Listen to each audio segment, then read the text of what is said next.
जय श्री कृष्ण।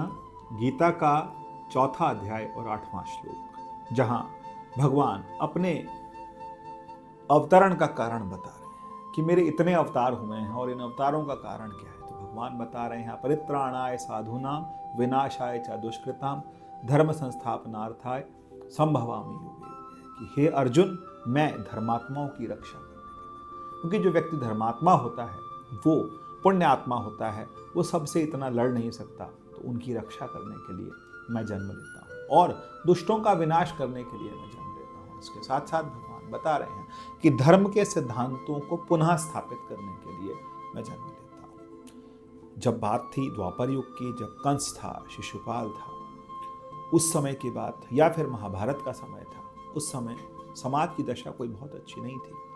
समाज में स्त्रियों को उतनी मर्यादित तरीके से नहीं देखा जाता था, उतना सम्मान भी नहीं था, धर्म का भी सम्मान नहीं था, मनमाना आचरण प्रारंभ हो चुका था।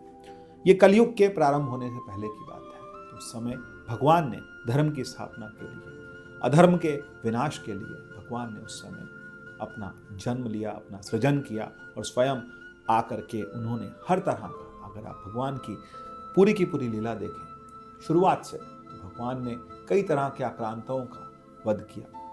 जो जितने आक्रांता कंस ने भेजे उन सब का वध किया और उसमें भी धर्म की स्थापना की। कहा जाता है गिरिराज की पूजा भगवान श्री कृष्ण ने स्वयं कराई थी। उन्होंने कहा था कि गोवर्धन, हमारे जो गोकुल है, हमारा जो वृंदावन है, उसकी रक्षा जो है वो गोवर्धन करता है, ना कि इंद्रदेव करते हैं। उन्होंने बताया कि जो हमारे पास में, जो हमारे समीप हैं, चाहे जमुना जी की सफाई थी, कालिया नाग को हटाना था, तो कालिया नाग को हटाने का जो कृत्य था वह भगवान श्री कृष्ण ने स्वयं किया था। प्रेम का सुमधुर जो सिस्टम था वो भगवान ने स्वयं बनाया था। भगवान ने रास रचाई थी। भगवान ने बताया कि प्रेम का सत्य अर्थ क्या है, प्रेम परमात्मा का। और एक बात और, भगवान के एक बहुत परम मित्र थे अक्रूर, और अक्रूर भी थे और एक और परम मित्र थे जिनका नाम था उद्धव। उद्धव को अपने ज्ञान का बहुत अहंकार था। उस अहंकार को दूर करने के लिए उन्होंने उनको वृंदावन भेजा और बताया कि कैसे ये गोपियां, ये जो माताएं, ये सब मुझसे कितना प्रेम करते हैं। जब वो उद्धव वापस आए तो उनको पता लगा कि भगवान के लिए भक्ति भी कुछ होती है। तो भक्ति का प्रारंभ भगवान ने उसी समय कर दिया था। और उसके बाद मथुरा के लोगों की रक्षा करना, स्वयं का नाम रणछोड़ कर दिया, लेकिन उन्होंने मथुरा को छोड़ दिया और मथुरा को छोड़ करके एक नए नगर की स्थापना करके दिखाई। उन्होंने बताया कि कैसे एक नया नगर बनाया जा सकता है, चाहे वो खांडवप्रस्थ से इंद्रप्रस्थ बनाना है और चाहे द्वारिका बनानी है, द्वारिका नगरी की स्थापना करनी है, भगवान कृष्ण ने स्वयं बनाया। और भगवान कृष्ण के लिए ये भी कहा जाता है कि उन्होंने इतनी शादियां करी, ऐसा किया वैसा किया।